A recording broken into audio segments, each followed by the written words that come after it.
Pensaba hace poquito que si a uno como pastor le pidieran predicar un pasaje, texto libre, le dicen, texto libre en una congregación, muy probablemente no elegiríamos este pasaje. Muy probablemente diríamos, ese pasaje no. Y usted mira, ¿y por qué? Porque hay un pasaje en particular, versículo 18, 19, o sea, 19 y 20, que habla de una expresión que no es tan sencilla de interpretar. Así que le adelanto eso, que dice acerca de los espíritus encarcelados. Y ahí viene la pregunta, ¿y quiénes son los espíritus encarcelados? Se puso sabroso esto, dice, vamos a averiguar respecto a esto, qué bueno, y vamos a satisfacer nuestra curiosidad. Y aquí hay dos tendencias de interpretación. No digo de cuáles son los caminos interpretativos, sino que las tendencias en cuanto a la actitud respecto del texto. Uno podría decir, no, yo sé cuál es la interpretación correcta y excelentísima de este pasaje. Por tanto, los demás están todos equivocados. Y quien no cree como yo es un hereje. A la hoguera, ¿cierto? Y uno dice, ¿es para llegar a ese punto necesariamente? Digo rápidamente, no. ¿Por qué? Porque no es un pasaje, primero, sencillo, y no es tampoco un pasaje tan claro para nosotros, y también porque no es un asunto de, comillas, primer orden. No habla de Trinidad, por ejemplo, no habla de salvación, o sea, habla de aspectos importantes que hay que considerar, pero no podemos tratar a otros como herejes ni nada por el estilo, por una diferencia interpretativa, un camino interpretativo. Otra tendencia es decir, da lo mismo, si en realidad no importa lo que dice el pasaje, si en realidad una cosa a la otra no tiene ningún sentido de diferencia. Digo, tampoco va por ahí, porque tampoco vamos a minimizar las diferencias, y también es necesario decir, si está escrito ahí, algo quería decir Pedro, y algo quería decir el Espíritu Santo a través de Pedro, por tanto hay que esforzarse al menos en encontrar el sentido del pasaje. Primero, para la audiencia de ese tiempo, y luego para nuestra propia audiencia. Así que, vamos. Pero volviendo a tener el hilo conductor, uno se pregunta, ¿qué es lo que venía diciendo Pedro antes? Y Pedro estaba hablando respecto de someterse a Dios en todo tiempo, y reiteradamente Pedro vuelve a un tema en particular, que es como el hilo conductor también de esta carta, que es así, ¿no? Ahí. Y lo conductor de la carta, que es el tema del sufrimiento. Vamos, dice el Pedro, escribiendo en una iglesia que estaba sufriendo persecución por la causa del Evangelio, estaba sufriendo por tratar de ser fiel al Señor y por comunicar su mensaje. Dijimos en sermones anteriores que Pedro los anima a través del Evangelio y también los anima a prepararse en periodo de sufrimiento. De hecho, si uno ve la estimación del tiempo en que fue escrita esta carta, quizás solo unos 4 o 5 años después, vino una cruel persecución por el emperador Nerón. Esa persecución tan cruda que incluso las cabezas, los cristianos, eran usadas como antorchas para iluminar la ciudad. ¿Se dan cuenta lo crudo que era el contexto? Entonces, situémonos en ese contexto en que Pedro está hablando a una iglesia que está sufriendo, que está en dolor, que está en persecución. Y aquí les dice, porque es mejor que padezcan haciendo el bien, si la voluntad de Dios así lo quiere, que haciendo el mal. Les dice, es bueno sufrir. Pero ojo, le explica también, no cualquier sufrimiento califica como... Califica. califica como un sufrimiento por la causa de Cristo. Porque hay muchas veces que nosotros sufrimos por nuestros propios errores, por nuestro propio pecado, por nuestra propia maldad. Ahí no debemos decir, estoy sufriendo por la causa de Cristo. Aunque sí te debo decir que debemos recordar que aún en ese sufrimiento el Señor puede ir y rescatarnos de nuestra propia maldad y transformar incluso el pecado nuestro en algo bueno por la obra misericordiosa del Señor. Y algunos dirán, ven, hice algo malo, hice algo bueno. Otro autor, Pablo, dice, no digamos eso. No digamos, hagamos cosas malas para que vengan cosas buenas. No es así. Simplemente cuando el Señor nos encuentre en el sufrimiento, es el momento para volver y decir, Señor, aquí estoy, perdóname, quiero que tú me restaures, Señor, y poder comenzar de nuevo contigo. Y aquí Pedro enfoca el corazón, la mirada, el pensamiento de la iglesia sufriente en Cristo. Dice, porque Cristo padeció también. Y no solamente padeció también como nosotros, sino que de una forma distinta a nosotros. Porque Él padeció por los pecados nuestros. Si alguna vez usted ha sufrido, usted podrá decir, a veces he sufrido porque he hecho las cosas bien. Otras veces he sufrido porque he hecho las cosas mal. Y otras veces decir, hay una mezcla entre medio. He hecho entre cosas bien y mal. Pero aquí vemos que solamente Cristo padeció como completamente justo. Y el pasaje no quisiera que nos desviáramos, que nos enfocáramos solamente en ese pasaje complicado. ¿De quiénes son los espíritus encarcelados? Quiero que enfoquemos en Cristo el Señor. Dice que Él padeció por los pecados nuestros. Y ahí nos explica, a modo de paréntesis, entre comas, dice, el justo por los injustos. Hay un intercambio ahí. De hecho, hay una canción que dice, glorioso intercambio. El justo por los injustos. Él no cometió pecado. Y Él llevó sobre sí el peso de la ley. Lo que nosotros merecíamos, que era muerte eterna por nuestro propio pecado, Él lo llevó. Y Él nos justificó por medio de la fe en Él y su obra, por creer en el Evangelio. El Señor nos justifica en Cristo el Señor. Y algo que me llama mucho atención acá. Dice, de una sola vez.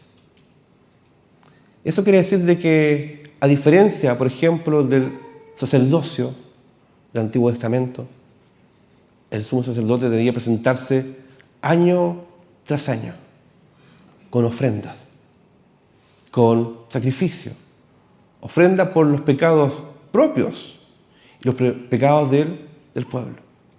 Y aquí dice, ya no más año tras año, ya no más vez tras vez, sino que una vez, de una sola vez y para siempre. Ustedes pueden leer algo muy similar en Hebreos, por ejemplo. Hebreos 7, Hebreos 9, Hebreos 10. Ustedes pueden ver claramente que el Señor es una obra completa por nuestros pecados. No hay nada más que agregarle. Y qué bueno.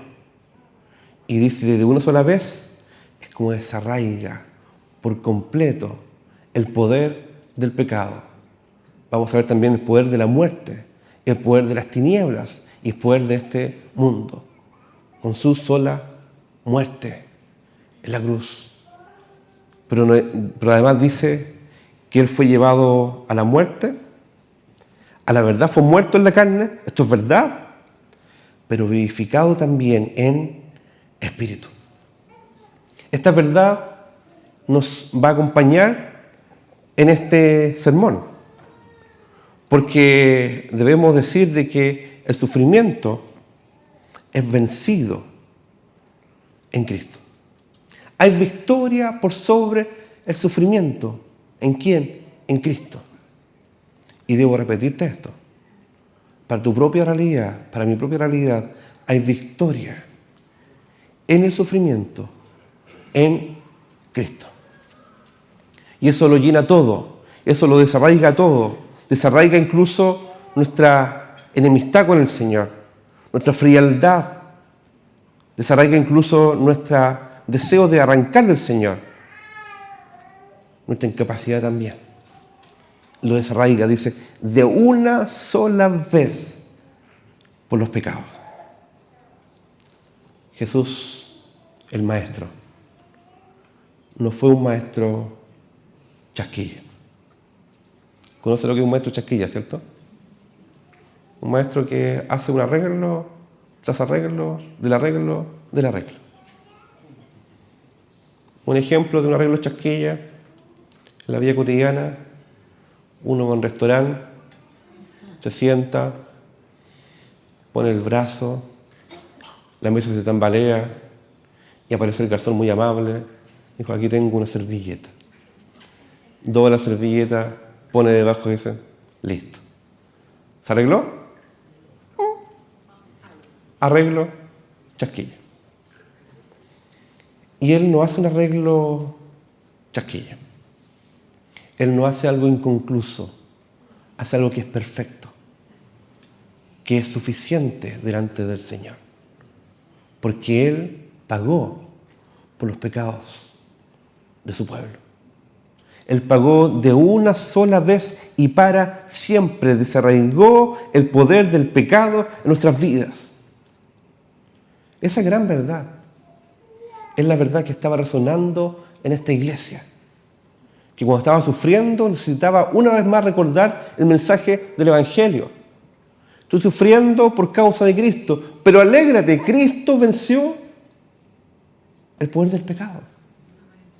Estoy sufriendo por causa del Evangelio, pero alégrate, Él venció la muerte.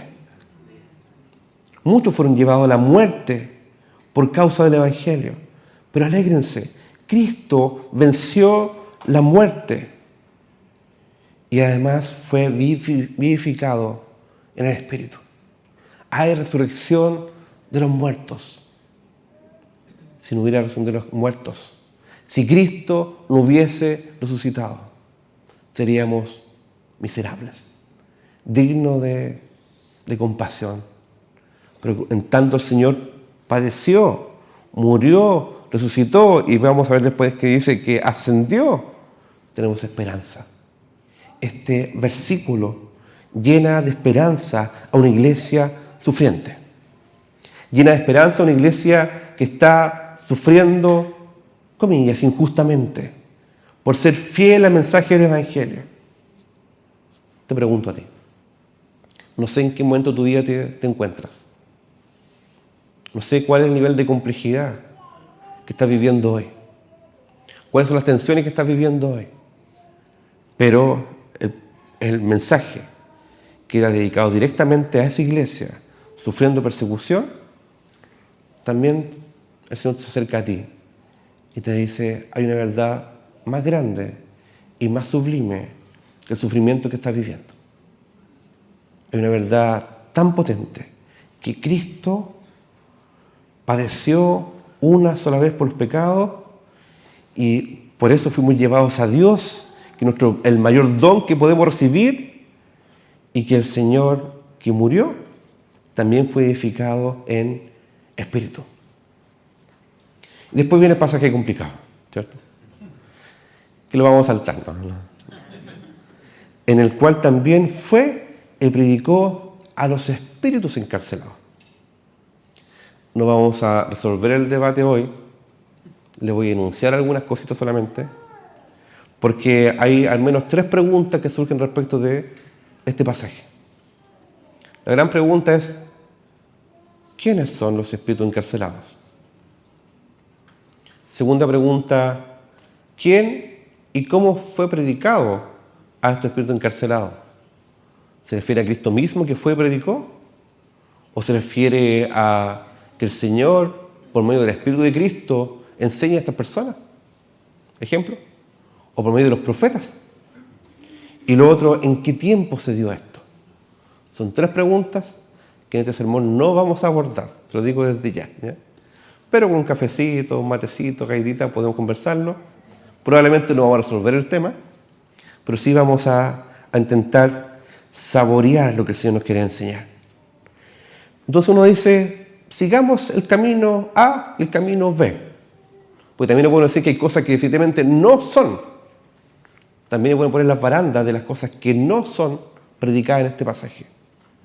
Algunos dirían por ahí que el Señor dejó a personas encarceladas a modo de un limbo, y por tanto el Señor los fue a sacar, les fue a predicar ahí, y fue una segunda oportunidad para que la gente pueda conocer al Señor. Y hay gente que se convirtió, hay gente que se fue, recibió al Señor, y digo, eso no puede ser. Porque sabemos por las Escrituras que está establecido para los hombres que vivían solamente una vez y después el juicio. Entonces no se trata de una segunda oportunidad. De hecho, aquí está hablando, en cualquiera de los casos que hablamos delante, está hablando de un juicio definitivo. Está hablando de una exposición del mensaje del Evangelio, pero mostrando la gloria del sufrimiento. Ustedes recuerdan que el Señor, en su gracia, dio una hermosa primera profecía en el propio Evangelio, en Génesis 3, que dice, sí, la serpiente va a dañar y va a herir el calcañar, ¿cierto? En el pie.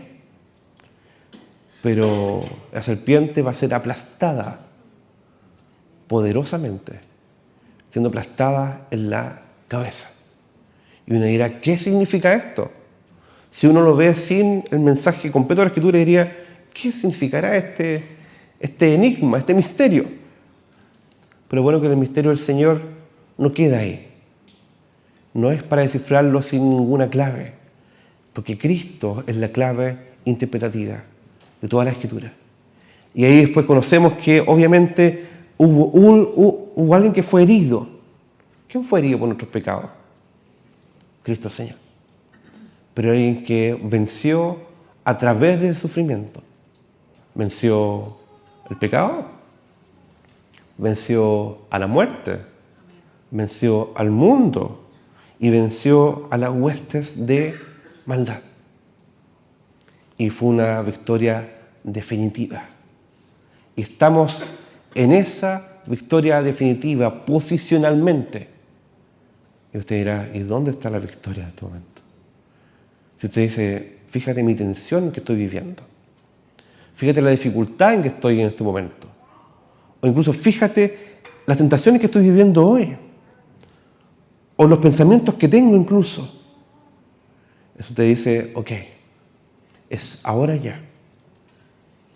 Pero todavía no. Posicionalmente ya estás, si estás en Cristo, estás en la victoria. Pero hay un proceso de santificación en que un día disfrutaremos plenamente esa victoria y esa redención. Entonces uno se pregunta, ¿quiénes son estos espíritus encarcelados? Algunos dirían, son humanos que escucharon el mensaje del Evangelio por medio de Noé, pero el que tenía el Espíritu de Cristo, pero desobedecieron y fueron encarcelados. Esa es una postura. Otra postura dice, ¿sabes qué? Pedro tenía en mente lo que la audiencia de ese tiempo tenía también en mente. Todo el conocimiento del periodo intertestamentario, por ejemplo. Algo que similar a Judas que decía. O también lo que tenían en mente incluso hasta del libro de Enoc. Pareciera que ahí espíritu encarcelado no se refiere a personas. Se refiere a espíritus que fueron juzgados. Y el pasaje te dice, y tal como los días de Noé, te dice. O sea, probablemente fueron espíritus que fueron encarcelados en el periodo de Génesis 6. Y uno dice, ¿puedes estar seguro de eso? vamos, el argumento podría llevarme para allá o no. Pero si seguimos el camino A, B, C, D o E, que cuento al menos 5 guías, rutas interpretativas relativamente serias y concordantes con la Escritura, uno podría decir, si fueran personas, se referiría a personas que escucharon el mensaje del Evangelio en el periodo de Noé, y uno dice, ¿y Noé cuánto tiempo les predicó? ¿Ustedes saben cuánto tiempo predicó Noé? 120 años. ¿Y saben lo que pasó con Noé? ¿La gente lo escuchó? No, de hecho usted va a segunda de Pedro y dice que predicaba y llamaba a arrepentimiento. ¿Y saben qué pasaba en ese contexto? La maldad era a tal punto que el Señor dijo, voy a raer, voy a eliminar al ser humano. Pero por su gracia hay un juicio y también misericordia. Dice, voy a salvar a alguien que era justo, que tenía fe, que fue justificado por la fe, que era Noé y su familia. Y aquí dice, pocas personas. ¿Cuánto es poco? Aquí es poco, es exacto. ¿Cuántos fueron? 8. Y uno dice, finalmente, los que comían y bebían, ¿se recuerdan que dice la palabra? Se van en casamiento, hacían sus vidas sin el Señor y la maldad se había multiplicado. El Señor lo que hizo fue juzgar a ese pueblo que había huido continuamente delante del Señor. Y uno dice, finalmente, el Señor establece su juicio y su misericordia y vence. Si uno dice, no, se trata de espíritus encarcelados, huestes de maldad, el fin es el mismo. Uno dice, enfoquemos en Cristo el Señor, no los espíritus encarcelados, no en quienes fueron, cosa que igual es necesario de abordar. Pero es lo mismo. Si el Cristo resucitado fue y anunció su resurrección, eso fue un acto de soberanía del Señor, de mostrar, yo vencí, yo gané esta batalla y lo hice de una vez y para siempre. Quien sea que fueran los espíritus encarcelados, si enfocamos en Cristo, vemos que a través del sufrimiento hubo victoria. Aún a pesar de la dificultad y la muerte, Cristo ganó esa victoria. ¿No es acaso ese mensaje estimulante y animante para una iglesia sufriente? Incluso da el ejemplo de Noé, que predicó 120 años.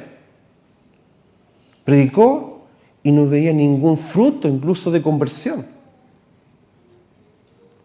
Por la gracia del Señor fueron salvadas su familia. Y el Señor los tomó simplemente. ¿Y fue sencillo para Noé?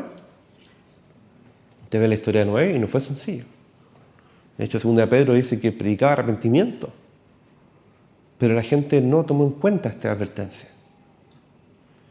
¿Y la iglesia de ese tiempo estaba predicando el Evangelio? Sí. Y pareciera que fuera todo un mundo, toda una estructura en contra del Evangelio. Y uno podría decir, no va a quedar nada de esto. Hay mucha opresión, mucho dolor, mucha dificultad, mucho sufrimiento. Pero el Señor obra en medio del sufrimiento con su Espíritu Santo. Y usted, ya a la práctica incluso, tiene una tremenda oportunidad para crecer en el Señor, para seguir confiando en el Señor, para amarlo de forma más profunda, para confiar en Él, para entregar su vida a Él, para que por fin, de una vez y para siempre, muchos de nuestros pecados sean desarraigados también y podamos avanzar en santidad y en fidelidad al Señor. Y aquí dice, en los días de Noé, mientras se preparaba el arca, en la cual pocas personas, es decir, 8, fueron salvadas por agua. Y luego conecta este episodio con el bautismo. Otra complicación. Dice, ¿qué tiene que ver este episodio? Dice, pero agua es el bautismo como señal del pacto que corresponde, esto ahora nos salva. Y ojo, que no quita las inmundicias de la carne. No es un llamado solamente ceremonial, solamente decir, ¿sabes qué? Me estoy limpiando. Sino que te dice, hay una renovación mucho más profunda, que la renovación del corazón. Por eso dice Pedro al principio, dice, fuimos renacidos en una esperanza viva. Renacidos por el Señor. ¿Saben por qué? Porque hubo alguien que vivió, murió y resucitó. Y sufrió por nosotros el castigo que nosotros merecíamos. No solamente eso, quien habiendo subido al cielo está a la diestra de Dios, el Padre. Y a Él están sujetos ángeles, autoridades y potestades. Entonces este pasaje, aun cuando tiene cosas sabrosas ahí entre medio, de interpretación y desafío interpretativo, tenemos que mirar el foco final. Nos vuelve a Cristo. Siempre comienza en Cristo, sigue en Cristo y nos vuelve a Cristo. Nos dice una vez más y nos recuerda, Él, el que murió, el que sufrió injustamente, Él derrotó el pecado. Él derrotó la muerte. Él derrotó al mundo que estaba en contra de Dios. Y Él también está hoy a la diestra. Y eso implica que tiene toda autoridad. Y a Él, Cristo el Señor, están sujetos los ángeles. Por eso que uno dice, tiene relación con esto. Espíritus inmundos y ángeles que lo sirven al Señor. Autoridades espirituales y potestades. Está todo bajo el dominio del Señor. Y aquí quisiera ir a otro pasaje de la Escritura. No de Pedro, pero sí de Pablo. Pedro decía que Pablo tenía algunas cosas difíciles de entender. Sí. Y Pedro también. Eso quería decirlo, ¿no? ¿Ya? Lo dije. Y Pablo decía, y sabemos, Romanos 8:28, que a los que aman a Dios, todas las cosas le ayudan a bien. Esto es a los que conforme a su propósito son llamados, porque a los que antes conoció, también los predestinó, para que fuesen hechos conforme a la imagen de su Hijo, para que Él sea el primogénito de entre muchos hermanos. Y a los que predestinó, a esto también llamó. Y a los que llamó, a esto también justificó. Y a los que justificó, a esto también glorificó. ¿Qué pues diremos a esto? Si Dios es por nosotros, ¿quién contra nosotros? Amén. Gloria a Dios. Y avanzamos un poquito más. Usted también puede leerlo completo, Romanos 8. ¿Quién nos separará del amor de Cristo? ¿Tribulación? No. ¿Angustia? No. ¿Persecución? ¿Hambre? ¿Desnudez? ¿Peligro o espada? ¿Cómo está escrito? Y así también lo decía Pedro, que todos los profetas fueron perseguidos. La iglesia es perseguida. Por causa de ti somos muertos todo el tiempo. Somos contados como ovejas de matadero. Y Pedro recordaba diciendo, Cristo fue llevado como una oveja al matadero, citando a Salmo o Isaías. Antes, en todas estas cosas, somos más que vencedores por medio de aquel que nos amó. Por lo cual estoy seguro de que ni la muerte, ni la vida, ni ángeles, ni principados, ni potestades, ni lo presente, ni lo porvenir, ni lo alto, ni lo profundo, ni ninguna otra cosa creada nos podrá separar del amor de Dios, que es en Cristo Jesús, Señor nuestro. Que el Señor nos quiera esta palabra recordar que Cristo venció ya el pecado, ya la muerte, el mundo, al diablo y sus huestes. En el sufrimiento, por el sufrimiento. Y el Señor está haciendo una obra también en tu corazón.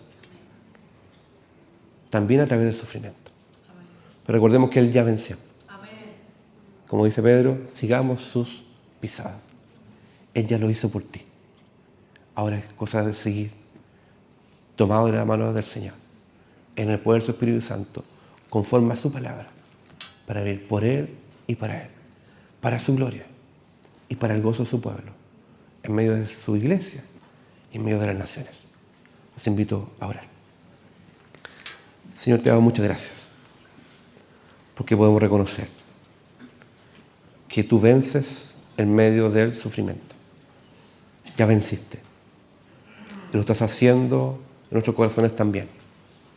También te damos gracias porque un día podremos disfrutar de esta obra perfecta, de esta redención consumada. Pero sabemos que tú ya estás sentado a la diestra del Padre, sobre toda autoridad, sobre todo principado, sobre todo reino. Tú has vencido al mundo, al pecado, a la muerte y al diablo. En el nombre de Jesús.